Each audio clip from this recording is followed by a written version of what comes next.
بسم الله الرحمن الرحيم إن الحمد لله نحمده ونستعينه ونستغفره ونعوذ بالله من شرور أنفسنا ومن سيئات أعمالنا من يهده الله فلا مضل له ومن يضلل فلا هادي له ونشهد أن لا إله إلا الله وحده لا شريك له له الملك وله الحمد وهو على كل شيء قدير. Allah Teala'nın rahmeti bilen biz İmam Navavi'nin 40 hadis kitabından hadislerini okunu devam etemiz. Bugün biz sizin bilen 4. hadisini okuruz. Bismillahirrahmanirrahim. Gan Abdullah ibn Abdurrahman عن أبي عبد الرحمن عبد الله بن مسعود رضي الله عنه قال حدثنا رسول الله صلى الله عليه وسلم وهو صادق مصدوق إن أحدكم يجمع خلقه في بطن أمه 40 يوما نطفة ثم يكون علقة مثل ذلك ثم يكون مضغة مثل ذلك ثم يرسل إليه الملك فينفخ فيه روحا ويؤمر بأربع كلمات بكتب رزقه وأجله وعمله وشقي أو سعيد فوالله الذي لا إله إلا غيره إن أحدكم ليعمل بعمل أهل الجنة حتى ما يكون بينها وبينها إلا ذراع فيسبق عليه الكتاب فيعمل بعمل أهل الجنة فيدخلها وإن أحدكم ليعمل بعمل أهل الجنة ما يكون بينه وبينها إلا ذراع فيسبق عليه الكتاب فيعمل بعمل أهل النار فيدخلها وإن أحدكم ليعمل بعمل أهل النار حتى ما يكون بينها وبينها إلا ذراع فيسبق عليه الكتاب فيعمل بعمل أهل الجنة فيدخلها رواه Bukhari. Bu hadisni rivayet etuşi Abu Abdurrahman Abdullah ibn Mas'ud radıyallahu anhu. Peygamberimiz sallallahu aleyhi ve sellem'den ayta ul. Peygamberimiz sallallahu aleyhi ve sellem eğer birer sözünü ayta iken ol baratik haklılıklarına ayta dedi. Hem aytıp gitti Peygamberimiz bulay dedi. Sizlerinin her parçalarınız analarınızın karnında 40 gün urluk halinde 40 gün uyuşkan kan halinde, sığından 40 gün şeynelgen it halinde bula dedi. Sığından ferişte jiberip, can ırır, hem 4 eybir hakkında yazıp qolar. Birincisi, aşıtırgan rızığı, yaşıtırgan gümürü, bəhətli mi, bəhətsiz mi bulaşağı hakkında, hem işlisi gamelleri hakkında yazıp qoyar dedi. Sığından Peygamberimiz sallallahu aleyhi ve sellem ant itip eyte. Allah bilen ant itemindi. Sizlerinin qaybirləriniz gümürləri boyu cennet ahli gameli kılır. Anın bilen cennet arası tirsek yiraklığındağına qalğan, bik yakın qalğan kibik bulurdu. Lakin Allah Teala'nın gılimi kişilerinin farazından üstün bulur, hem ol gümürünün azağında cehennem ahli gameli kılır da utqa kirir dedi. Indi qaybirləriniz gümürləri boyu cehennem ahilleri gameli kılır dedi. Kişiler aytırlar bu cehennem ahli deyip. Amma da lakin Allah'ın gılimi kişilerinin farazından üstün bulur, hem ol gümürünün azağında cennet ahli gameli kılır da cennetke kirir dedi. Bu hadisni Bukhari rivayet etti. Görəbiz, bu hadisni en birinci rivayet etuşi kişi Abdullah ibn Mas'ud radıyallahu anhu. Kimsin o? Abdullah ibn Mas'ud radıyallahu anhu. Абдулла ибн Масғуд радиаллаху анху ислам динен беренче кабул иткән сахабалардан санала. Аның хакында әйтелә, ул ислам динен 6-нчы кеше булып кабул итте дип. Ягъни иң беренчеләрдән булып ислам динен кабул итүчеләрдән санала. Һәм инде Абдулла ибн Масғуд радиаллаху анху башка сахабалардан үзенең кичкенә буе белән аерылып торадыр. Риваятләрдә әйтелә, утырган кеше аның басып торган буена җитә иде дип китерелә. Һәм кеше яшьтән ислам динен кабул итеп, беренчеләрдән ислам динен кабул итеп, һәр вакытта да Пәйгамбәрбез саллаллаху алейхи ва саллям янында булды.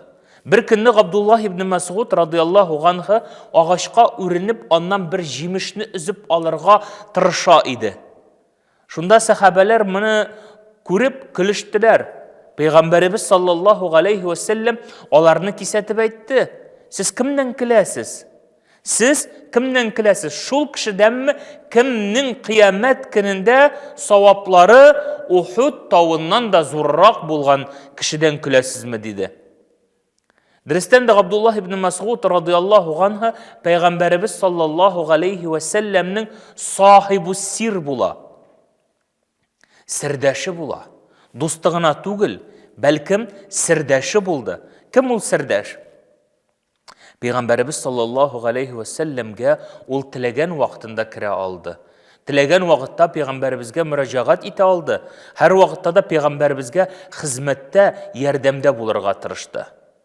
Һәм беренчеләрдән булып Мәккә шәһәрендә Коръәнне дә кычкырып укучы Абдулла ибн Масғуд радиаллаху анху булды. Гомәр радиаллаху анху аның хакында гуләмун мугаллим дип әйтә иде. Ягъни кичкенә генә булсаң да мугаллим дәрәҗәсенә җиткән кеше дип әйтеп бирә иде.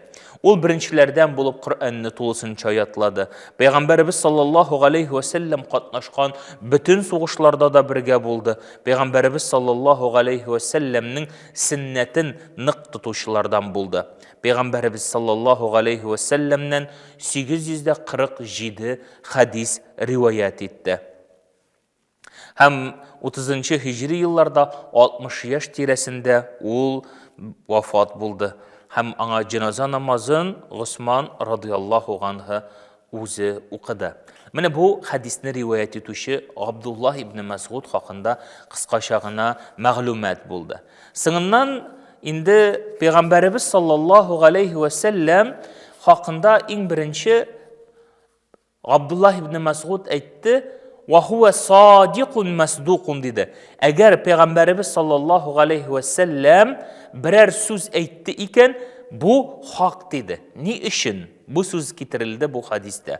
Башка хадисләрдә ул китерелми. Бу хадистә бу сүзләрнең китерүленең төп мәгънәсе нәрсәдә?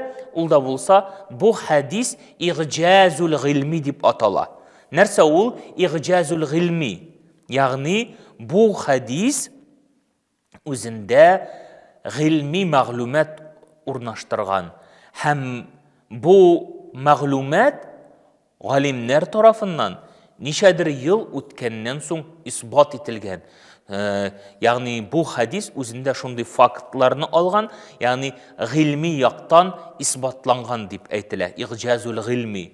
Нинди фактлар, нинди мәсьәләләр бу хакта исбатланган? Беренчедән, бу хадис сили баланың ана карнында яралу дәврләре, аларның үсеш дәврләре хакында. Менә уйлап карыйк. Пәйгамбәрбез саллаллаху алейхи ва саллям сахабалары белән шүлдә утырадыр. Шүлдә, гап-гади шүлдә.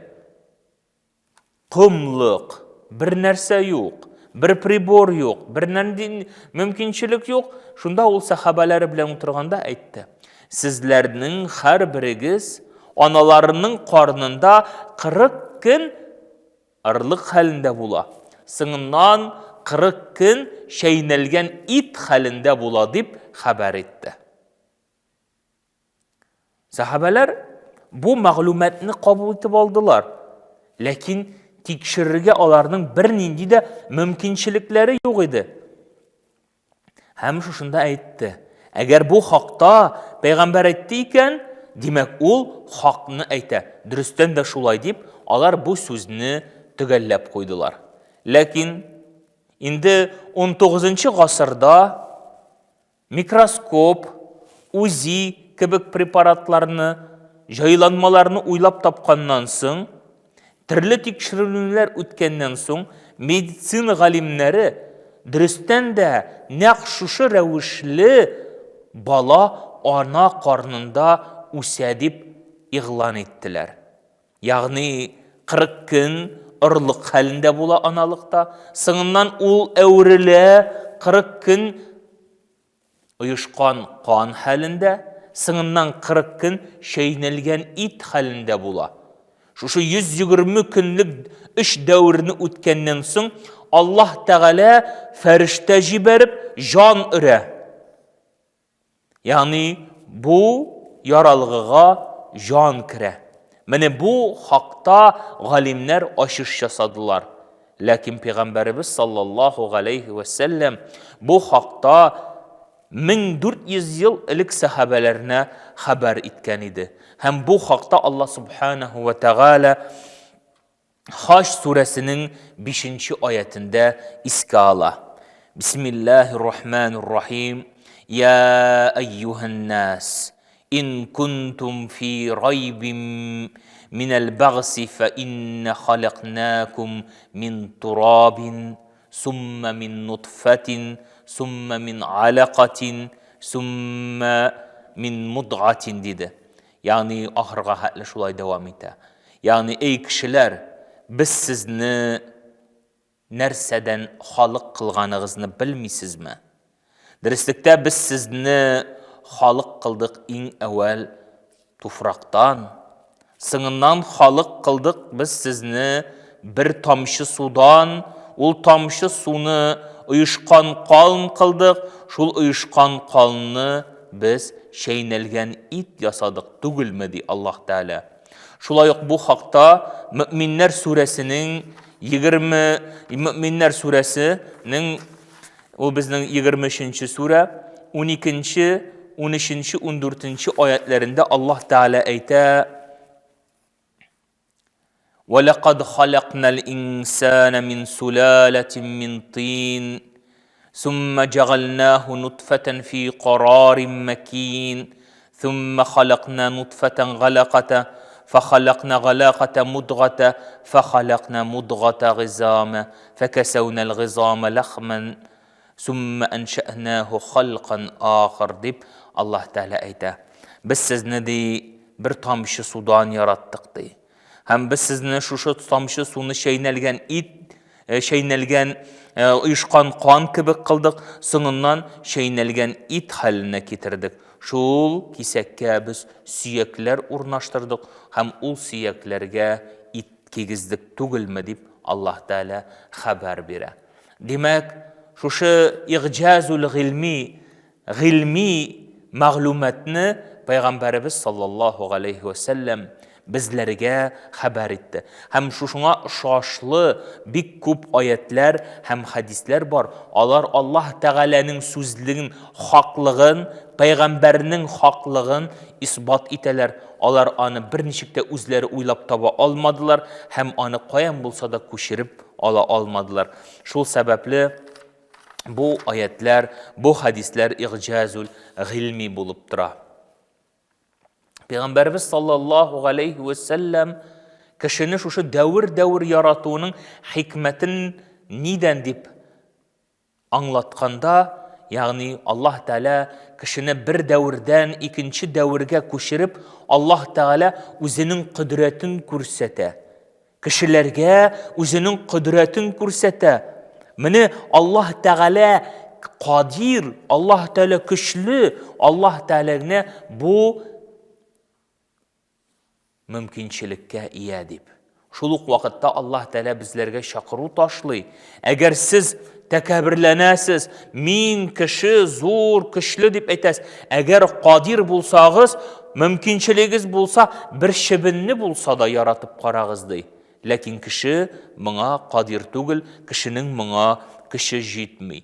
Шул сәбәпле Аллаһ Субханаһу ва Тәгалә кешене ана карнында шушы бер дәврдән икенче дәвргә салып, бер хәлдән икенче хәлгә күчереп, үзенең көчен һәм кодрәтен күрсәтә. Шул ук вакытта Аллаһ Тәгалә безләргә күрсәтә шушындый хикмәтләр, ягъни дөрестән дә Аллаһ Тәгалә кешене үзенә гыйбадәт кылырга яратуын, кешене үзенә юнәлтү өчен шушы рәвешле яратуын күрсәтте.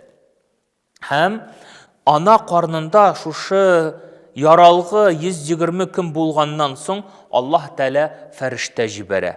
Жан үрелү була. Жан ул Аллаһ Тәгаләдән бирелә торган тиреклек, ягъни яратылмыш әйбергә тиреклек бирүче әйберне рух, жан дип атыйлар.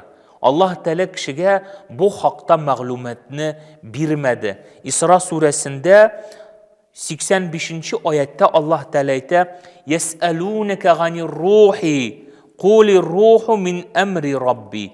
Синнән жан хакында сорыйлар. Әйт син аларга, жан ул Аллаһ Тәгаләдән, һәм без кешеләргә бу хакта гыйлемне бик аз бирдек ди. Ягъни кешеләрнең жан хакында гыйлеме юк. Ләкин бу мәгълүм бала ана карнында 120 көн булганнан соң Аллаһ Тәгалә аңа фәрештә җибәреп жан үрә. Һәрбер кешенең 5 фәрештәсе бар.